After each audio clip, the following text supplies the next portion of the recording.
অসমের বিজেপির বিধায়ক শিলাদিত্য দেব তিনি নেতাজি সুভাষচন্দ্র বসুকে সন্ত্রাসবাদী বলছেন। কুণাল ঘোষ তিনি হয়তো ভুলে গেছেন যে কয়েকটা দিন আগেই তিনি মমতা ব্যানার্জিকে স্বামী বিবেকানন্দ এবং রামকৃষ্ণ পরমহংসদেব এইরকম বড় মাপের মনীষীদের সাথে তুলনা করেছিলেন। তখন মনে হচ্ছে সেই মনীষীদের অপমান করা হচ্ছিল না। তো আজকে আমরা কথা বলবো কুণাল ঘোষের এই যে বড় বড় ডায়লগ নিয়ে। আজকে তাকে ধনে পাতা দিয়ে ভালো করে বাটা হবে। চলো বেশি না বকে ভাট, আজকের ভিডিওটা শুরু করা যাক। তো হে বাঙালি, হ্যালো বাঙালি, নমস্কার বাঙালি, কেমন আছো তোমরা সবাই? আশা করি অনেক অনেক ভালো আছো। তো আজকের একটা নতুন ভিডিওতে তোমাদের সবাইকে অনেক অনেক স্বাগত। अरे हाँ भाई हाँ। সন্ত্রাসবাদী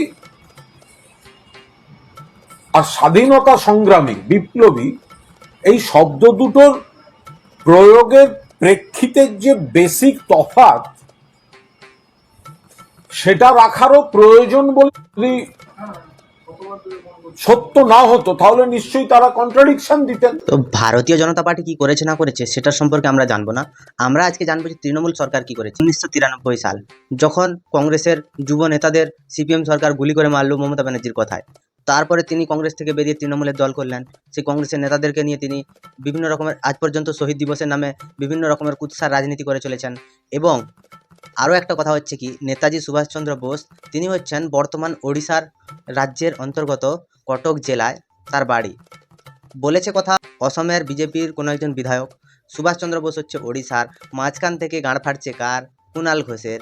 তো এর এই যে ফাটছে, এই ফাটাটাকে একটু মলম দিতে আজকের এই ভিডিও।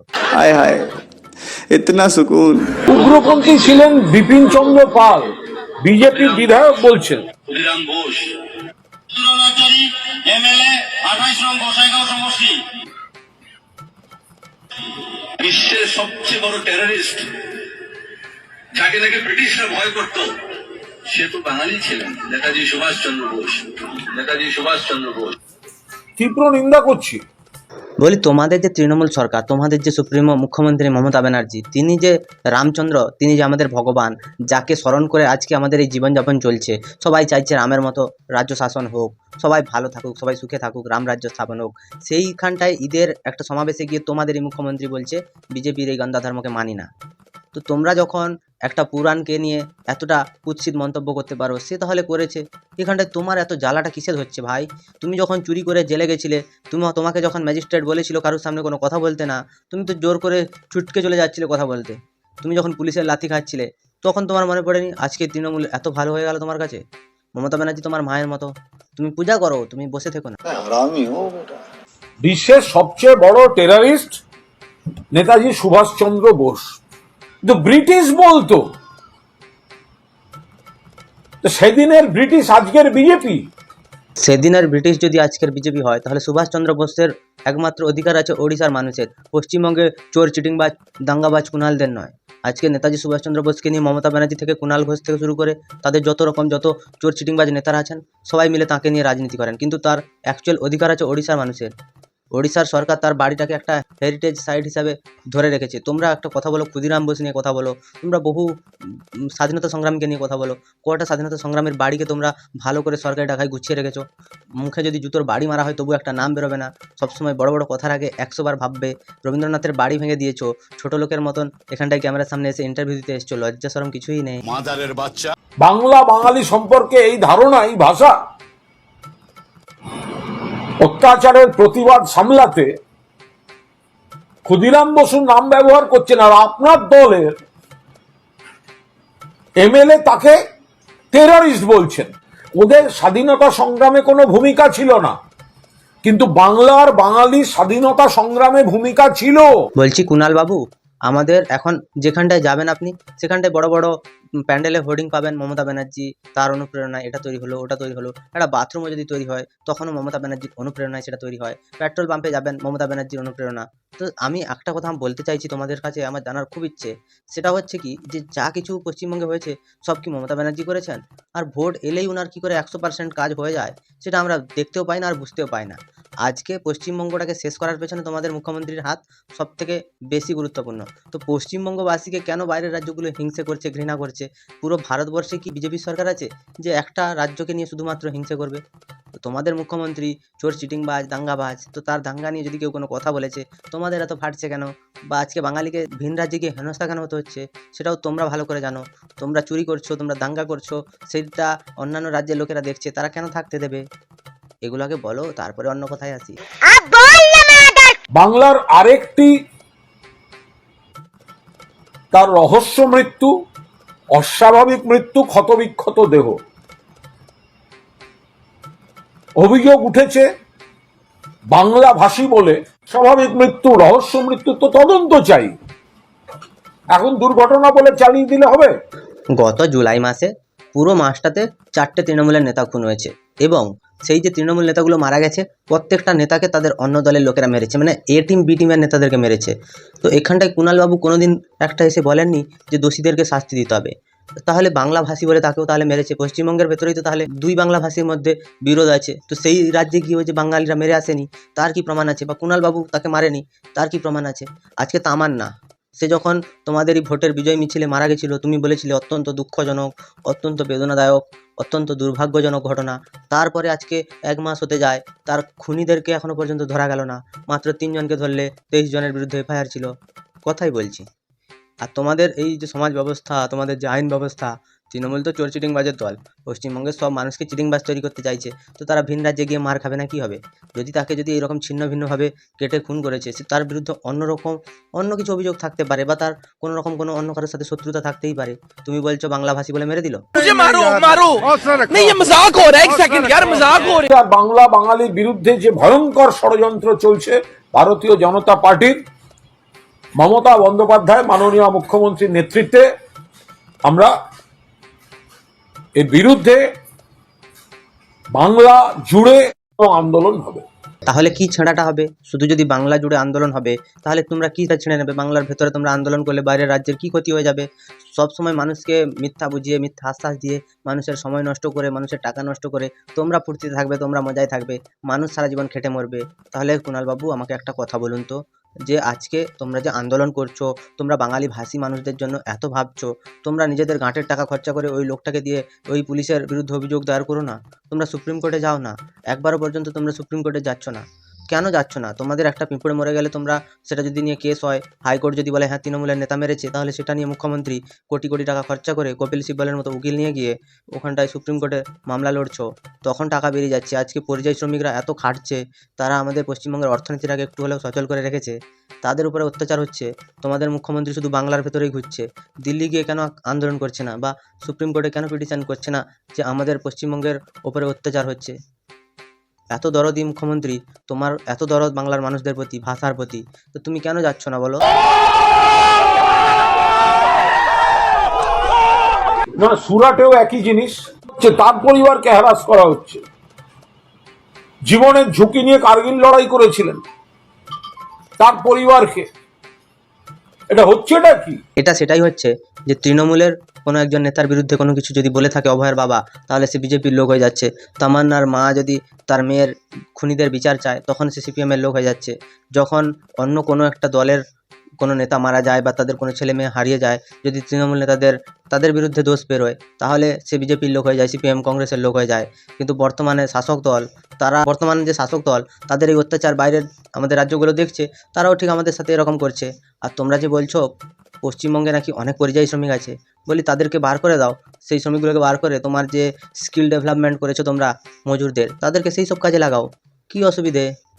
তোমরা তো সব কিছুই পারো, একটু কটা দিন কষ্ট হবে, সবাই মানিয়ে নেবে, করো। শুধু বাংলার মানুষ যে বাইরে থাকেন বা কাজ করতে গেছেন তা নয়, অপব্যাখ্যা করবেন না। বাংলায় যথেষ্ট কাজের সুযোগ আছে, কিন্তু যুগ যুগ ধরে বাইরে গেছেন অনেকে, বামফ্রন্ট জমানাতেও গেছেন। বামফ্রন্টের আমলে কতজন লোক আমাদের পশ্চিমবঙ্গ ছেড়ে বাইরে কাজে গেছেন সেটা আমরা জানি না, কিন্তু আমরা পশ্চিমবঙ্গের আমলে দেখেছি যে পশ্চিমবঙ্গের 80% ছেলে হয় তামিলনাড়ু, নয় মহারাষ্ট্র, নয় গুজরাট, নয় সুরাট, এইসব রাজ্যে পড়ে আছে। তো পশ্চিমবঙ্গে যে কত শিল্প আছে সেটা কুণালবাবু ভালো করে বলতে পারবেন, কারণ তাদের দিদি তো সিঙ্গুরে টাটাকে এনেছিলেন এবং নন্দীগ্রামে তিনি কেমিক্যাল হাবও তৈরি করেছিলেন। এনাদের যে এত প্রতিভা, শুধুমাত্র মিথ্যে কথা বলার জন্য এ পুরো এক্সপার্ট। আর একজন 3 বছর ধরে জেল খেটে আসা একজন দাগি আসামি চোর, সে এখন তৃণমূলের মুখ্য সম্পাদক হয়ে গেছে, রাজ্যসভার সম্পাদক। তো তাকে পশ্চিমবঙ্গের মুখ্যমন্ত্রী যখন জেল খেটে আসার পরে এত বড় পোস্ট দিতে পারেন, তাহলে সেখান থেকেই প্রমাণ হয়ে যায় যে আমাদের পশ্চিমবঙ্গের মুখ্যমন্ত্রী কতটা মানুষের যে যোগ্যতা নিয়ে কতটা ভাবেন। কুণাল ঘোষের যোগ্যতা ছিল পেছন মেরে খাবে, সেটা খেয়েছে। মুখ্যমন্ত্রী চেয়েছেন যে সরকারের পেছন মারবেন, তাই কুণাল ঘোষকে দরকার ছিল, তাই তিনি একে রেখে দিয়েছেন। তো অতিবার ভ্যালি যেতে হবে, যেতে হবে। বাংলা বললেই বাংলাদেশি, এটা কে বললো? মমতা ব্যানার্জি বলেছে। যখন সিপিএম সরকার ছিল তখন এই মমতা ব্যানার্জি গলা ফাটিয়ে ফাটিয়ে চিৎকার করে করে বলেছিল পশ্চিমবঙ্গে নাকি অনুপ্রবেশকারী আর রোহিঙ্গায় ভরে গেছে, যারা ভোটকে প্রভাবিত করছে। এই ভোটের এই যে সচিত্র পরিচয়পত্র, এটার জন্যই ইনি আন্দোলন করেছিলেন। যেখানটায় ইনাদের 13 জন লোক মারা গেছিল, সেখানটায় কুণাল ঘোষের মতো আর 2-1টা নেতা যদি চলে যেত, তাহলে পশ্চিমবঙ্গটা বেঁচে যেত। তখন এই যে ঘটনাটা ঘটিয়েছিলেন মুখ্যমন্ত্রী, তাহলে তিনি তার নিজের স্বার্থে ঘটিয়েছিলেন। আর তিনি 2011 সালের পরে ক্ষমতায় আসার পর তিনি এমন কি করলেন যে কর্পূরের মতো উবে গেল সেই সব রোহিঙ্গারা। সে রোহিঙ্গারা এখন কোথায় গেল? মুখ্যমন্ত্রী কি তাদেরকে বাংলাদেশে পাঠিয়েছেন? না তিনি তাদের আধার কার্ড, ভোটার কার্ড, ঘর দিয়ে তাদের ঠিকঠাক জায়গায় প্রতিষ্ঠিত করিয়ে দিয়েছেন? পশ্চিমবঙ্গের মানুষের ক্ষতি করার জন্য এই মুখ্যমন্ত্রীর অবদান খুব গুরুত্বপূর্ণ। চেয়ারের লোভ আর টাকার লোভ, এই টাকাই নাকি একদিন সর্বনাশের দিকে নিয়ে যাবে। আমি বাকরুদ্ধ, আমার বলার কোনো ভাষা নেই। তুমি যে এই দলটাতে এসেছো, এটা হচ্ছে তোমার জীবনের সব থেকে বড় ভুল। তুমি অভিনয় জগতে নাম কামিয়েছো, তুমি রিয়েলিটি শোতে নাম কামিয়েছো, তুমি সব কিছুতেই নাম কামিয়েছো, কিন্তু তুমি একটা শেষ জীবনে এসে তোমার নাম বন্ধ করতে কেন তৃণমূলে এলে? তৃণমূলের যত নেতা আছে তারা তো চোর, চিটিং বা জুয়ার চোর, তুমি তো ভালো করে জানো। মুখ্যমন্ত্রী তাদেরকে লালন পালন করেন, তার মানে মুখ্যমন্ত্রীও সেটাই। তুমি যখন জানো তখন দিদিকে মা রূপে দেখতে, তাহলে তোমাকে তো এগুলো শুনতে হবে দিদি। তুমি মানুষের ভালো কাজ করতে গেলেও তোমার মধ্যে লোকে লাগবে, এবং খারাপ কাজ করলে তুমি মমতার থেকে শাবাশি পাবে, এবং তুমি দেখবে কখনো সর্বভারতীয় সভাপতি হয়ে গেছো তৃণমূলের। তো তুমি দেখো কি করবে। আমি বাকরুদ্ধ, আমার বলার কোনো ভাষা নেই। যা, তোমার বলার কোনো ভাষা নেই? বাংলা ভাষা নিয়ে এত আন্দোলন হচ্ছে আর তুমি বলছো তোমার ভাষা নেই বলার? তো মুখ্যমন্ত্রী এগুলোটা দেখলে তো রেগে যাবে। বাংলা ভাষা নিয়ে এত আন্দোলন করে কাপড় খুলে মার খেয়ে তিনি চলে আসতে পারেন, কিন্তু আপনি যদি এখন বলেন আর আমার বলার ভাষা নেই, তাহলে কিভাবে হবে বলো তো দিদি? এমপিআরের টাকা নিয়ে সাংসদ কোথায় কি করবে সেটা সম্পূর্ণ সাংসদের নিজস্ব ইচ্ছা, সেই ব্যাপারে কেউ কোনো বক্তব্য রাখতে পারে না। হ্যাঁ, তুমি তাহলে জানোই না তোমার যে এমপি ল্যাডের টাকা আছে, সে টাকা থেকে তুমি যদি তৃণমূলের কোনো নেতাকে ভাগ না দাও, তৃণমূলের কোনো নেতার পারমিশন নিয়ে তুমি যদি কাজ না করো, বা তার পছন্দের কন্ট্রাক্টরকে দিয়ে যদি কাজ না করো, তাহলে তো প্রবলেম আছে, তাই না? তো তার কমিশনটা সে পাবে কি করে? তার তো বাপ ঠাকুরদা 14 পুরুষ পুরো বছরের পর বছর, প্রজন্ম পর প্রজন্ম ধরে এরা চুরি করে আসছে। এদের জন্মগত হচ্ছে চুরি। এর মা একে চুরি করে পেটে ঢুকিয়েছিল, তাই এরকম সমস্যা।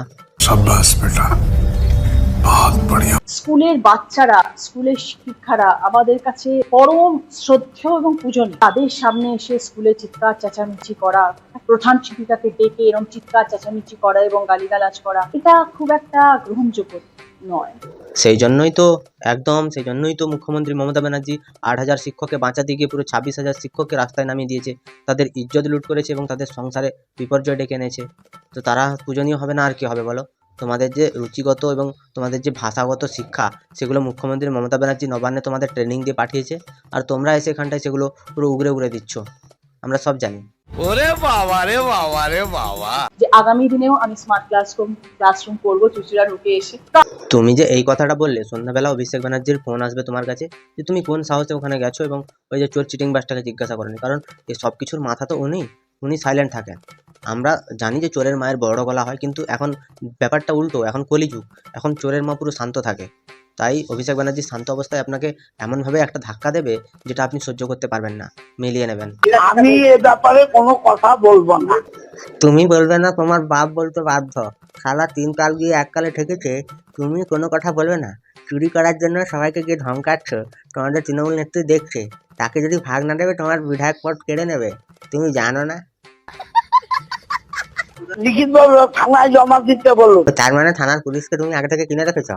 আমরা সব জানি পশ্চিমবঙ্গের পুলিশ যে তোমাদের দলের কিছুটা আসলে কাজ করে, আর পুলিশকেও যে পয়সা দিয়ে কেনা যায়, এটা আমরা দেখে নিয়েছি। প্রথমে তুমি যাও, যে টাকাগুলো চুরি করেছো আমেরিকা বা লন্ডনে, সেখানটায় গিয়ে তুমি তোমার দাঁতগুলো লাগিয়ে আসো, নাহলে কথাগুলো বুঝতে পারা যাচ্ছে না।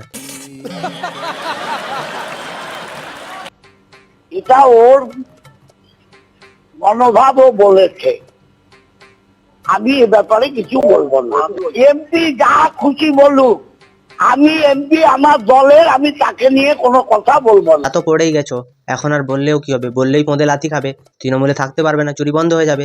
তাই তুমি বলো না, তুমি বললে সমস্যায় পড়ে যাবে, মুখ্যমন্ত্রী তোমায় বার করে দেবে। বলো না, তুমি বললে অনেক সমস্যা।